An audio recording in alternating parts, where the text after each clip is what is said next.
السلام علیکم ورحمۃ اللہ وبرکاتہ۔ آپ دیکھ رہے ہیں کوئی RSN چینل۔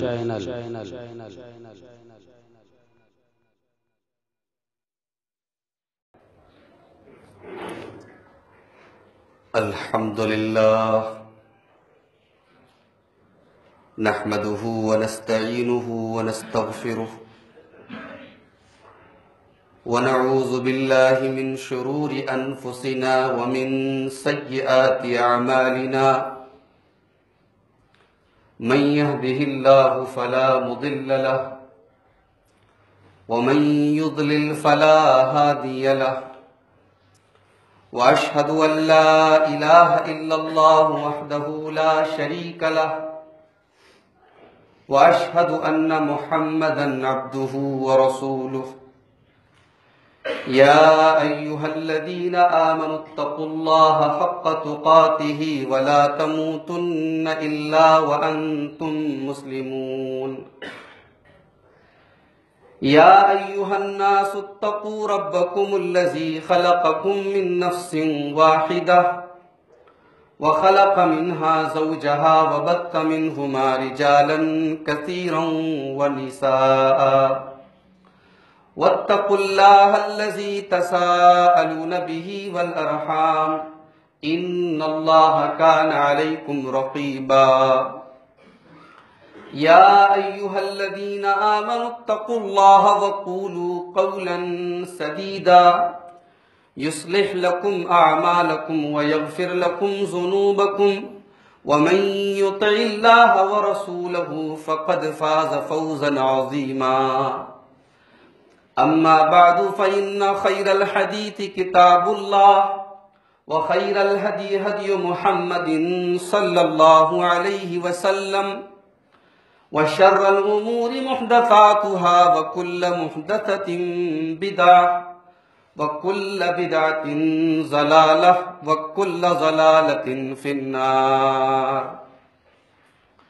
أعوذ بالله من الشيطان الرجيم بسم الله الرحمن الرحيم ولا تقربوا الزنا إنه كان فاحشة وساء سبيلا۔ محترم حاضرین جمعہ، جیسے جیسے انسان ترقی کر رہا ہے، زمانہ آگے بڑھ رہا ہے، ویسے ویسے اخلاقی اعتبار سے انسان پیچھے جا رہا ہے۔ بظاہر اس کا پہناوا تھوڑا اور ماڈرن ہو گیا، بظاہر اس کا کھان پان تھوڑا اور بہتر ہو گیا، بظاہر اس کا لائف سٹائل تھوڑا اور نیا ہو گیا، مگر جو مورل ویلیوز ہیں، جو اخلاقی قدریں ہیں، جو سماج کے اندر اچھی باتیں ہیں اور اچھی عادتیں ہیں، وہ دھیرے دھیرے ختم ہو رہی ہیں۔ اور سب سے زیادہ اس بدلتے ہوئے دور میں جو سب سے زیادہ جو چیز متاثر ہوئی ہے اخلاقی اعتبار سے، وہ ہے انسان کی شرم و حیا۔ انسان دنیا میں ایک دوسرے سے شرماتا ہے۔ ہم اپنے بدن پہ کپڑا پہنتے ہیں، اپنی شرمگاہ کو ڈھانپتے ہیں۔ کیوں ڈھانپتے ہیں؟ کیونکہ ہمارے اندر کی ایک آواز ہے، ہمارے دل کی ایک آواز ہے جو ہم سے کہتی ہے کہ نہیں، ہمیں ننگا نہیں رہنا ہے، ہمارے بدن پہ کپڑا ہونا چاہیے۔ اسی اندر کی آواز کا نام حیا ہے۔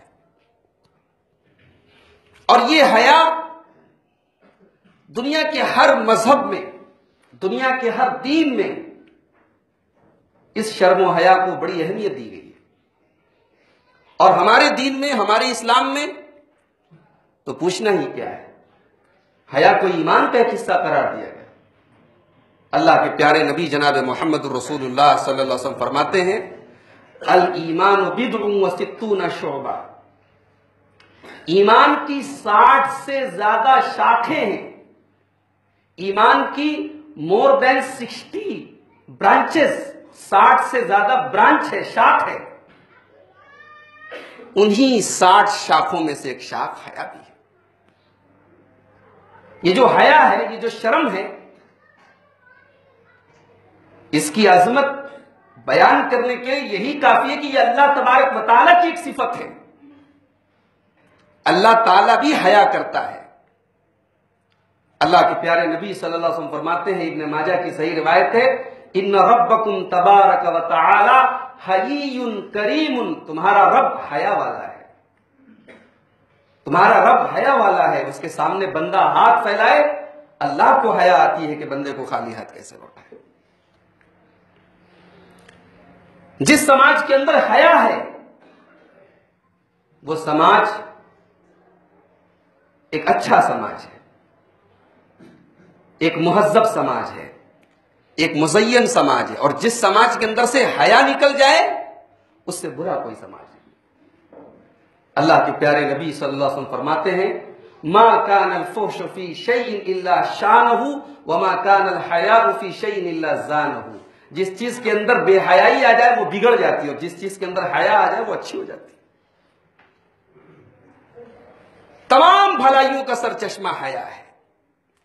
انسان کے اندر اگر حیا ہے تو دنیا کی ہر بھلائی وہ کر سکتا ہے، اور انسان کے اندر حیا نہیں ہے تو دنیا کی ہر برائی وہ کر سکتا ہے۔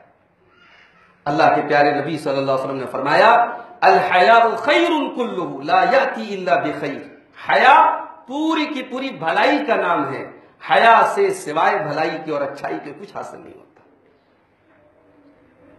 جب کسی سوسائٹی کے اندر بے حیائی آ جائے، اس سوسائٹی کے اندر کچھ بھی ہو سکتا ہے۔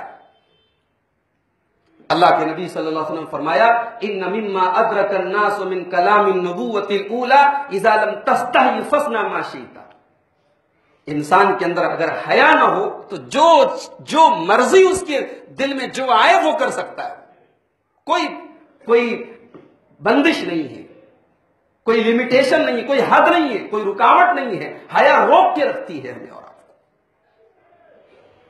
آج 14 فروری ہے، اس دن کو پوری دنیا میں ویلنٹائنز ڈے کے نام سے منایا جاتا ہے، یوم محبت کے نام سے۔ بڑے بڑے شاپنگ مالز میں، بڑی بڑی دکانوں میں، بڑی بڑی مٹھائی کی دکانوں پہ گفٹ پیک ملتے ہیں، لوگ اپنی اپنی معشوقاؤں کو اور اپنی اپنی محبوباؤں کو وہ گفٹ لیتے اور دیتے ہیں۔ پہلے یہ وبا، یہ بیماری بڑے شہروں میں تھی، دوسرے معاشروں میں تھی، لیکن اب یہ برائی چھوٹے شہروں میں، چھوٹے قصبوں میں، اور مسلم سماج اور مسلم معاشرے میں بھی یہ برائی داخل ہو چکی ہے۔ ایک زمانہ تھا کہ ہمارے معاشرے میں کسی لڑکی کا، کسی عورت کا دوپٹہ اگر سر کے بجائے کندھے پر ہو تو اس کو بے حیائی مانا جاتا تھا، اس کو غلط مانا جاتا تھا۔ آج حالات یہ ہیں کہ دوپٹہ کیا، آج باپ دادا کی عزت اور آبرو، باپ کی پگڑی اس کے پیروں تک آ چکی ہے۔ کتنے کیسز ہیں، کتنے واقعات ہیں ہماری سوسائٹی میں، مسلم معاشرے میں، کہ ہمارے گھروں کی لڑکیاں بھاگ کر کے دوسروں کے ساتھ نکاح کر رہی ہیں۔ کیا ہے یہ؟ سماج کہاں جا رہا ہے؟ کل تک جن چیزوں کو ہم برا سمجھتے تھے، آج وہ چیزیں بری نہیں سمجھی جا رہی ہیں۔ آج کون سا ایسا محلہ ہے، کون سا ایسا معاشرے کا ہمارا کون سا ایسا طبقہ ہے جہاں یہ بے حیائی اور بدکاری کی وبا نہ داخل ہوئی ہو میرے بھائی۔ پہلے جو کام چھپ کر کے کیے جاتے تھے آج کھلم کھلا کیے جا رہے ہیں، ویڈیوز بنائے جا رہے ہیں، ایک دوسرے کو شیئر کیا جا رہا ہے، برائی کرنے کے بعد برائی کا چرچا کیا جا رہا ہے۔ یاد رکھو، شیطان نے حضرت آدم علیہ السلام، ہمارے باپ حضرت آدم کو، جب ان سے ایک غلطی شیطان کے بہکانے پر اور شیطان کے ورغلانے پر حضرت آدم سے غلطی ہوئی، تو اس غلطی کا ریئیکشن کیا ہوا؟ اس غلطی کے بعد حضرت آدم کو سب سے پہلا جو نقصان برداشت کرنا پڑا وہ کیا ہوا؟ قرآن کریم کے الفاظ میں بدت لہما سوآتہما، حضرت آدم اور حضرت حوا دونوں ننگے ہو گئے اور ایک دوسرے کی شرمگاہیں ان کو نظر آنے لگی، اور جیسے ہی ان کو یہ محسوس ہوا کہ ہمارے بدن کا کپڑا غائب ہو گیا، ہم ننگے ہو گئے، قرآن کریم کہتا ہے تفقا یخصفان علیہما من ورق الجنہ، حضرت آدم اور حضرت حوا جو نیچرل شرم ہے، جو فطری شرم ہے ان کے اندر، اس شرم کی وجہ سے انہوں نے فوراً جنت کے جو درختوں کے پتے تھے ان کو توڑ کر کے پہلا کام یہ کیا کہ اپنی شرمگاہ کو ڈھانپنے کی کوشش کی۔ سورہ اعراف میں اللہ تعالیٰ نے یہ پورا واقعہ بیان کیا ہے۔ یہ واقعہ بیان کرنے کے بعد اللہ تعالیٰ نے کمنٹ کیا ہے اس واقعے کے اوپر اور اپنے بندوں کو ایک نصیحت کی۔ آئیے وہ نصیحت دیکھتے ہیں، سورہ اعراف کی آیت نمبر 27۔ یا بنی آدم لا یفتننکم الشیطان کما اخرج ابویکم من الجنہ ینزع عنہما لباسہما لیریہما سوآتہما۔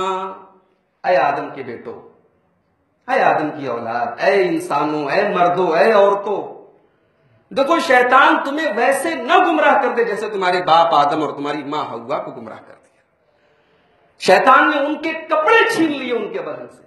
غور کیجئے، یہاں اللہ تعالیٰ یہ بھی تو کہہ سکتا تھا کہ شیطان نے حضرت آدم کو نکلوا دیا جنت سے، جنت سے نکلوانے کا ذکر بعد میں کیا گیا، یا جنت میں نکلوانے کا ذکر کرنے کے ساتھ ساتھ اس بات کو بھی ہائی لائٹ کیا گیا کہ دیکھو شیطان نے تمہارے باپ اور تمہاری ماں کے بدن سے کپڑے اتروا دیے، لیریہما سوآتہما، تاکہ وہ ایک دوسرے کی شرمگاہ کو دیکھیں۔ گویا اوریانیت، ننگا پن، ولگیرٹی یہ شیطان کی بڑی محبوب چیز ہے۔ شیطان چاہتا ہے کہ ہم بے حیا ہو جائیں، اور اسی لیے اللہ کے نبی صلی اللہ علیہ وسلم فرماتے ہیں کہ حیا اور ایمان یہ ایک دوسرے کا لازمی حصہ ہے۔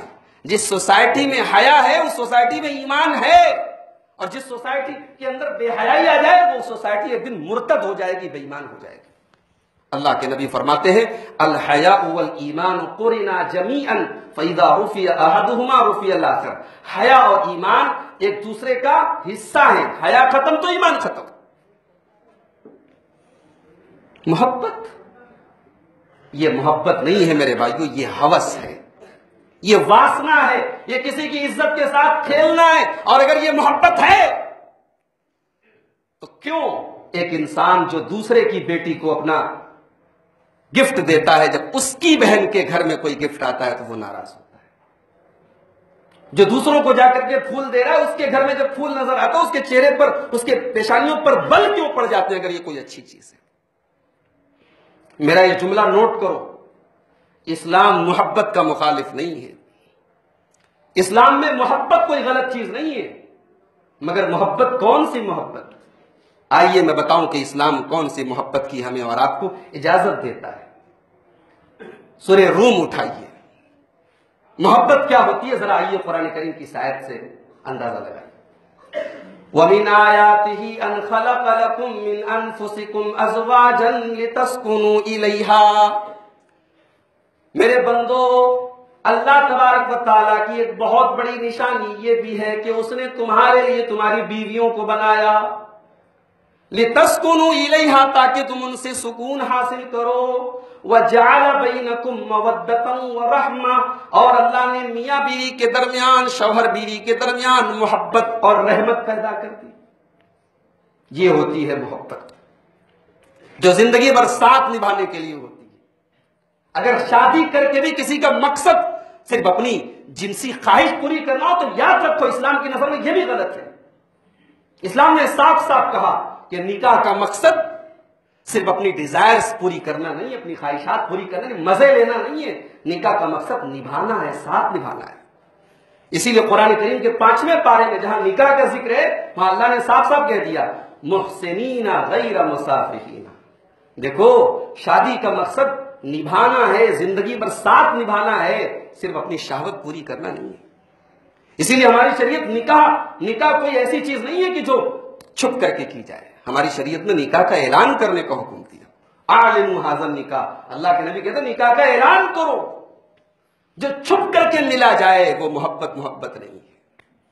اسی لیے قرآن کریم نے کہا کہ نکاح کا مقصد ساتھ دینا ہے، ساتھ نبھانا ہے، زندگی بھر ساتھ رہنا ہے۔ ولا متخذات اخدان، چپ چپ کر کے ملنا، خفیہ آشنائی کرنا، یہ اسلام کی نظر میں محبت نہیں ہے، یہ زنا کاری ہے، یہ بدکاری ہے، یہ یوز اینڈ تھرو والی محبت اسلام میں نہیں۔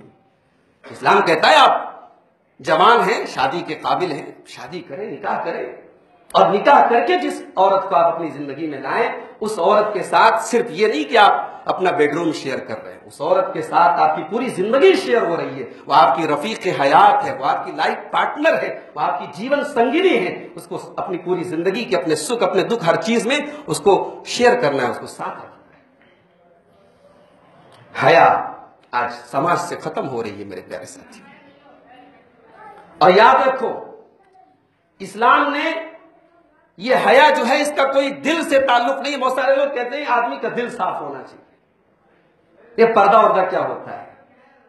اصل چیز ہوتی ہے آدمی کا دل اچھا ہونا، آدمی کی مینٹیلٹی اچھی ہونی چاہیے۔ اچھا، یہ بھی بڑا پیارا جملہ استعمال کیا جاتا ہے کہ مینٹیلٹی اچھی ہونی چاہیے۔ مینٹیلٹی خراب ہو تو نقاب میں بھی غلط کام ہوتے ہیں، مینٹیلٹی خراب ہو تو داڑھی رکھ کے بھی آدمی غلط کام کرتا ہے۔ یقیناً مینٹیلٹی کی بڑی اہمیت ہے، انسان کا دل اور انسان کا دماغ کیا سوچ رہا ہے اس کی اہمیت ہے، مگر ایسا نہیں ہے کہ صرف اسی کی اہمیت ہے۔ اسلام نے ہمیں یہ بھی حکم دیا ہے کہ جب ہم راستہ چلیں تو اپنی نگاہوں کو پست رکھیں۔ قُل لِّلْمُؤْمِنِينَ يَغُضُّوا مِنْ أَبْصَارِهِمْ وَيَحْفَظُوا فُرُوجَهُمْ، اے نبی آپ ایمان والے مردوں سے کہہ دیں جب وہ راستہ چلا کرے تو اپنی نگاہوں کو نیچی رکھا کرے اور اپنی شرمگاہوں کی حفاظت کرے۔ کیوں کہا اسلام نے؟ اسلام کہہ دے تو اپنا دماغ صاف رکھو؟ نہیں، دماغ کے ساتھ ساتھ نظر کو بھی جھکا کے رکھنا ہے۔ کیوں عورتوں سے کہا گیا پردہ کرو؟ وَلَا يُبْدِينَ زِينَتَهُنَّ إِلَّا مَا ظَهَرَ مِنْهَا، اے عورتوں تم اپنی زینت کو ظاہر مت کرو، گھر سے نکلو تو پردے میں نکلو، اپنے بدن کو ڈھانک کر کے نکلو۔ کیوں نبی کے صحابہ سے کہا گیا فَإِذَا سَأَلْتُمُوهُنَّ مَتَاعًا فَاسْأَلُوهُنَّ مِنْ وَرَاءِ حِجَابٍ، اے میرے نبی کے صحابہ نبی کے گھر جاؤ اور نبی کی عورتوں سے جو تمہاری مائیں ہیں، جو امت کی مائیں ہیں، ان سے بھی اگر تمہیں کوئی سامان مانگنا ہے، کوئی چیز مانگنا ہے تو پردے کی آڑ سے مانگو۔ کیوں کہا؟ اللہ کہہ دیتا بھائی تم میرے نبی کے صحابہ ہو، تمہارا دل صاف ستھرا ہے اور میرے نبی کی بیویوں کے بھی دل صاف ستھرے ہیں، تمہاری مینٹیلٹی صاف ہے، لہذا پردہ کرنے کی ضرورت نہیں۔ نہیں، پردہ کرنا ہے۔ تم نبی کے گھر بھی جاؤ تو پردے کی آڑ سے کوئی چیز مانگو، ڈائریکٹ آمنا سامنا مت کرو۔ کیوں؟ ذالکم اطہر لقلوبکم وقلوبہن، اسی میں تمہارے دل کی بھی صفائی، اسی میں ان کے دل کی بھی صفائی ہے۔ تو دل کی صفائی کا یہ مطلب نہیں ہے کہ سماج میں پردہ نہ ہو، دل کی صفائی کا یہ مطلب نہیں ہے کہ سماج کے اندر مردوں کی نگاہیں بے لگام ہوں۔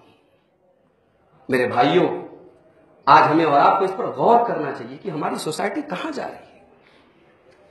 اللہ کے نبی فرماتے ہیں مجھے 6 چیزوں کی گارنٹی دے دو، میں جنت کی گارنٹی دیتا ہوں۔ تقبلوا لی بست، 6 چیزیں مجھ سے لے لو، 6 چیزیں مجھے دے دو، میں تمہیں جنت دینے کے لیے تیار ہوں۔ کون سی 6 چیزیں ہیں؟ فرمایا اذا حدث احدکم فلا یکذب، بات کرو تو جھوٹ مت بولو۔ وَإِذَا وَعَدَ أَحَدُكُمْ فَلَا يُخْلِفْ، وعدہ کرو تو وعدے کو نبھاؤ۔ وَإِذَا تُمِنَ لَمْ يَخُنْ، امانت رکھی جائے تو خیانت مت کرو۔ وَغُضُّوا أَبْصَارَكُمْ، اور اپنی نگاہیں پست رکھو، نگاہیں پست رکھو۔ زنا کا چور دروازہ نگاہوں سے شروع ہوتا ہے۔ یہ سماج کے مردوں کی نگاہیں صحیح نہ ہو، اس سماج کی عورتیں لاکھ برقع پہن لیں، جس سماج کے مردوں کی نگاہیں بے لگام ہو، اس سماج کے اندر لاکھ پردہ کر دیا جائے، وہ سماج کبھی ایک اچھا سماج نہیں کہلا سکتا ہے۔ وہاں نقاب کے اندر بھی عورتوں کے سراپے کو ٹٹولا جا سکتا ہے۔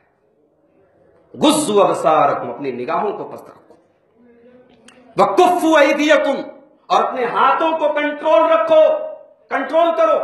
ہاتھوں کو کنٹرول کرنے کا کیا مطلب؟ اس ہاتھ سے کسی پر ظلم نہ ہو، یہ ہاتھ کسی پر زیادتی کرنے کے لیے نہ اٹھے، اس ہاتھ سے کوئی غلط کام نہ ہو۔ اور 6ٹھی چیز اللہ کے پیارے حبیب فرماتے ہیں وَاحْفَظُوا فُرُوجَكُمْ، اپنی شرمگاہوں کی حفاظت کرو۔ جانتے ہو شیطان بہت ہوشیار ہے، ہوشیار نہ ہوتا تو اتنا بڑا اللہ تعالیٰ سے وعدہ کیسے لے لیتا کہ قیامت تک تیرے بندوں کو گمراہ کروں گا۔ شیطان نے قیامت تک آدم کی اولاد کو گمراہ کرنے کا اللہ سے وعدہ لے لیا کہ اے اللہ تو مجھے اجازت دے کہ میں قیامت تک تیرے بندوں کو بہکاؤں گا. اللہ نے اجازت دے دی، اس لیے کہ شیطان نے رب کہہ کر کے کہا تھا. اللہ اکبر. بعض علماء نے اس آیت کی تفسیر میں لکھا ہے کہ شیطان نے بھی اللہ کو اپنا رب کہا. قال رب بما اغویتنی، اے میرے رب تو نے مجھے اپنی بارگاہ سے نکال دیا، اب تو مجھے مہلت دے دے. رب کہا اللہ کو. شیطان بھی اللہ کو اپنا رب کہہ کر کے دعا کرے تو اللہ شیطان کی دعا کو بھی ٹھکرا دے. اللہ نے کہا جا میں تجھے مہلت دیتا ہوں. تو شیطان نے مہلت لی ہمیں بہکانے کے لیے. اب شیطان نے الگ الگ جال بنائے، ٹریپ بنائے. شیطان کے جالوں میں سب سے خطرناک جال کون سا جانتے ہیں؟ عورت ہے. شیطان کا سب سے بڑا ہتھیار عورت ہے. یہ بات میں اپنی طرف سے نہیں کروں، حدیث موجود ہے اللہ کے نبی کی. اللہ کے نبی فرماتے ہیں ما ترکت فتنۃ اضر علی الرجال من النساء، میری امت کے مردوں کے لیے عورتوں سے زیادہ خطرناک کوئی فتنہ نہیں. کیا مطلب اس حدیث کا؟ بعض لوگوں نے اس حدیث کا یہ مطلب نہیں کہ عورت بہت خطرناک چیز ہے، عورت سے دور رہو. عورت بذات خود خطرناک چیز نہیں ہے. میں ایک مثال سے آپ کو سمجھاتا ہوں. ایک چھوٹا بچہ ہے،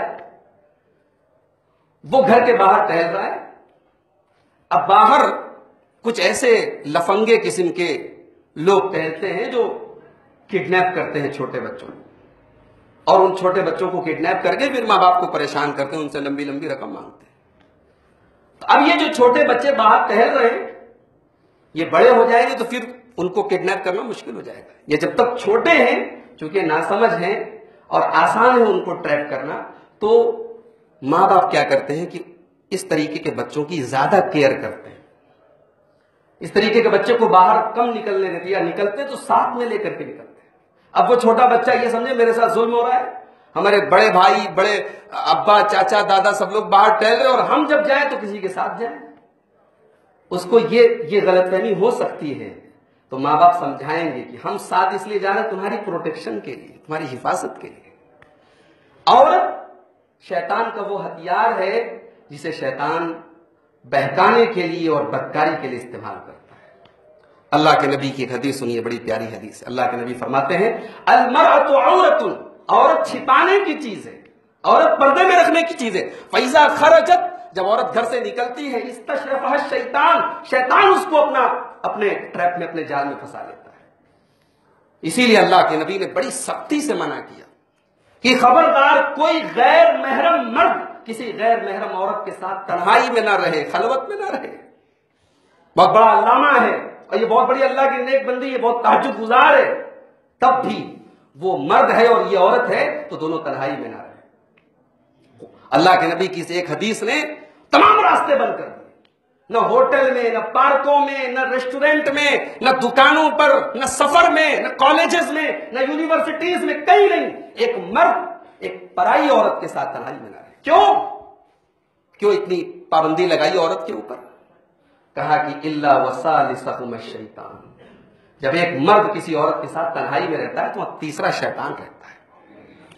وہ بیچ میں ضرور شیطان رہتا ہے، چاہے ایک طرف بہت متقی اور پرہیزگار انسان ہو اور ایک طرف بہت نیک اور اللہ والی ہو، دونوں کے بیچ میں تیسرا شیطان ہوتا ہے.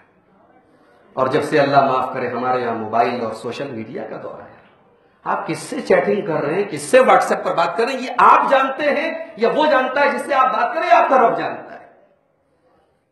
پرائیویسی کے نام پر ہمارے یہاں آزاد دنیا ہے سوشل میڈیا، پوری دنیا میں آپ کسی سے بھی کانٹیکٹ میں، کس سے بات کریں کون جانتا ہے. تو وہ جس کو حدیثوں میں خلوت کہا گیا کہ خبردار کوئی مرد کسی عورت سے اکیلے میں نہ ملے، وہ اکیلا پن آج سوشل میڈیا نے ہم میں سے ہر انسان کو پرووائڈ کرتا ہے. بھئی کچھ نہیں تو کم سے کم اپنی کزن سسٹر سے تو آپ بات ہی کر ہی رہے ہیں. ہمارے خالہ کی لڑکی، ہمارے چاچا کی لڑکی، ہمارے ماما کی لڑکیاں ہیں. کیوں کر رہے ہیں آپ؟ کیوں کر رہے ہیں؟ فیس بک پر کوئی عورت ہے، کوئی لڑکی ہے، اس نے کسی کو اپنا بھائی بنا لیا. یاد رکھو، فیس بک تو چھوڑ دو، ریئل لائف میں بھی کسی عورت کو اپنی بہن بنا لینے سے وہ آپ کی بہن نہیں ہوتی. ریئل لائف میں فیس بک چھوڑ دو، سوشل میڈیا چھوڑ دو، ریئل زندگی میں، حقیقی زندگی میں اگر کوئی عورت کسی کو اپنا بھائی بول دے وہ اس کا بھائی نہیں ہو جاتا. ارے بھائی چھوڑ دو، اگر کسی عورت نے کسی بچے کو گود لیا ہے، پالا ہے، اس کو دودھ اگر نہیں پلایا ہے تب بھی شریعت کی نظر میں وہ اس کی ماں نہیں ہے. اب بچے کے جوان ہونے کے بعد سارے وہ رولز اپلائی ہوں گے اس لڑکے کے اوپر جو غیر محرم لڑکے کے اوپر اپلائی ہوتے ہیں. ہمیں سن کر کے تھوڑا عجیب لگ رہا ہوگا لیکن ہے اسلام کا یہ سسٹم ہے. اسلام نے زنا کے وہ چور دروازوں سے روکا ہے جہاں سے سماج کے اندر زنا آ سکتا ہے. اس لیے میں نے جو آیت پڑھی تھی خطبہ مسنونہ میں وَلَا تَقْرَبُوا الزِّنَا، زنا کے قریب بھی مت جاؤ، إِنَّهُ كَانَ فَاحِشَةً وَسَاءَ سَبِيلًا. زنا شروع ہوتا ہے آنکھوں سے. اسی لیے اللہ کے نبی کہتے ہیں العینان زناہما النظر، آنکھوں کا زنا غلط چیزوں کو دیکھنا ہے. والأذنان زناہما الاستماع، کانوں کا زنا گندی باتوں کو سننا ہے. والرجل زناها الخطا، پیروں کا زنا غلط جگہ چل کے جانا ہے. والید زناها البط، ہاتھوں کا زنا غلط چیزوں کو ٹچ کرنا ہے.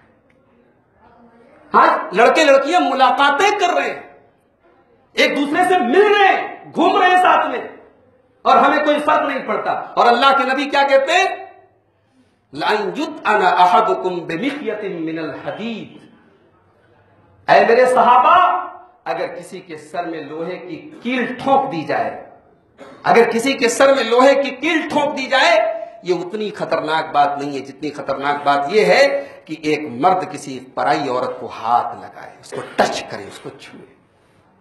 ایک مسلمان وہ ہوتا ہے جو بس پر بیٹھے، ٹرین میں بیٹھے تو وہ کسی غیر عورت کو ٹچ، ناجانکاری میں ہو گیا ایک الگ بات ہے، جان بوجھ کر کوئی عورت ہمارے بدن سے ٹچ ہو تو وہ یہ حدیث یاد کر لے کہ تیرے سر میں لوہے کی کیل کو ٹھوک دیا جائے، یہ اتنی خطرناک بات نہیں جتنا خطرناک یہ ٹچ ہے.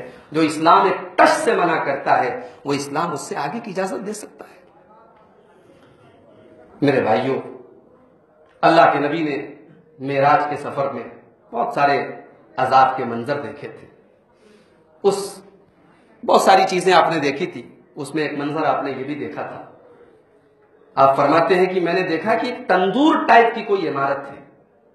تندور یعنی جس میں آگ جل رہی ہو اور کوئی چیز پک رہی ہو، اس کو ہم لوگ تندور بولتے ہیں. اللہ کے نبی نے کلیئر تو نہیں بتایا وہ عمارت کیسی تھی، لیکن آپ نے ایک نشانی دے دی کہ وہ تندور ٹائپ کی کوئی عمارت تھی. اور میں نے جھانک کر کے دیکھا تو اس میں ننگے مرد اور عورت تھے اور چلا رہے تھے، چیخ رہے تھے، اور نیچے سے آگ کے شعلے آ رہے تھے اور ان کی شرمگاہوں میں داخل ہو رہے تھے. اور وہ جب آگ کے شعلے ان کے بدن میں جاتے تھے وہ بڑی بری آواز میں چلاتے تھے. اللہ کے نبی نے پوچھا یہ کون لوگ ہیں؟ فرشتوں نے بتایا ہؤلاء الزناۃ والزوانی، اے اللہ کے نبی یہ زناکار مرد اور زناکار عورت ہے. دنیا میں چند لمحوں کا مزہ لینے کے لیے ہم اپنی بری آخرت برباد کر دیں، یہ کوئی فائدے کا سودا نہیں ہے میرے بھائی. وہ تکلیف جو اس حدیث میں بیان کی گئی ہم تصور نہیں کر سکتے. لیکن آج یہ گناہ، جس گناہ پر اتنی بڑی سزا اس حدیث میں بتائی گئی، آج یہ گناہ ہو رہا ہے ہماری سوسائٹی میں، اور وہ گناہ ہماری لاپرواہی سے شروع ہو رہا ہے. ایک زمانہ تھا ہمارے سماج میں جوان لڑکیاں، کنواری لڑکیاں اگر بے ترتیب کپڑے پہنتی تھی تو بڑی بڑھیاں ڈانٹتی تھیں، تیرا دوپٹہ کہاں ہے، تیرا کپڑا ایسا کیوں ہے. آج ہمیں اور آپ کو یہ بات ماننی پڑے گی.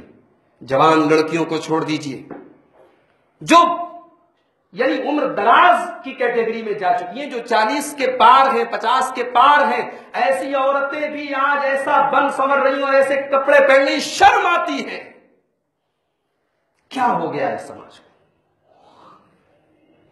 جن کا کام یہ تھا کہ وہ اپنی گھر کی بیٹیوں کو، اپنی جوان بہوؤں کو، اپنی جوان بیٹیوں کو سمجھائیں اور اپنے لباس اور اپنے چال ڈھال میں سادگی اختیار کریں، آج ان کی چال ڈھال بھی رنگین ہو چکی ہے.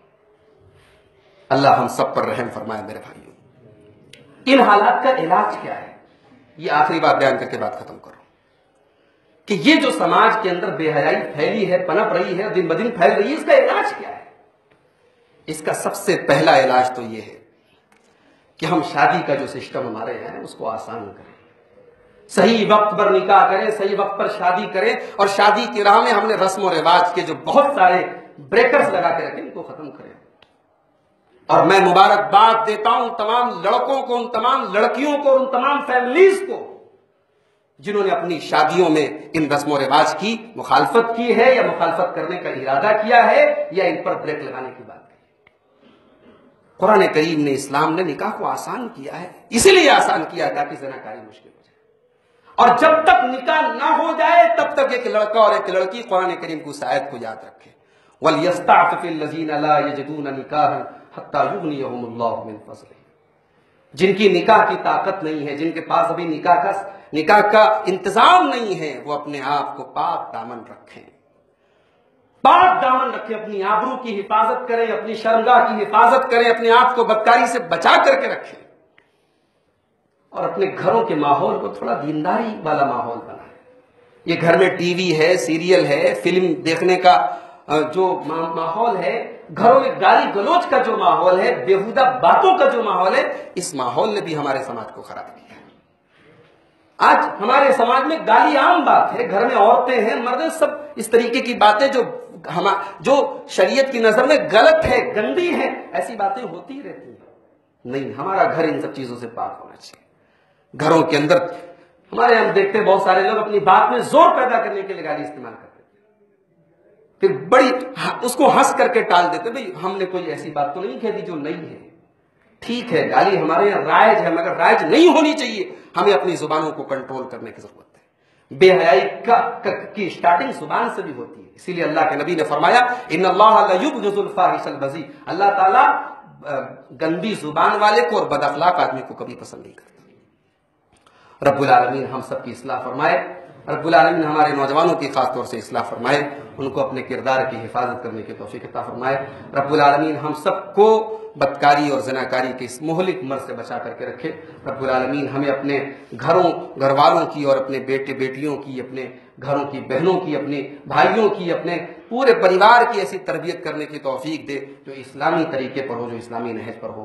رب العالمین جو ہم میں بیمار ہیں ان کو شفائے کامل عاجل عطا فرمائے۔ رب العالمین جو روزی روٹی سے پریشان ہیں ان کو روزی روٹی میں برکت عطا فرمائے، رزق حلال کی توفیق عطا فرمائے۔ رب العالمین ہمارے ملک کے ماحول کو صحیح کر دے، ملک میں امن اور چین اور سکون پھیلا دے۔ ملک میں جو لوگ ظلم کرنا چاہتے ہیں، جو ملک میں نفرت پھیلانا چاہتے ہیں، رب العالمین ایسی تمام طاقتوں کو، ایسی سازشوں کو ناکام کر دے۔ رب العالمین ایسے لوگوں پر ان کا دائرہ تنگ کر دے۔ رب العالمین ایسے لوگوں کی ہر چال کو ناکام کر دے۔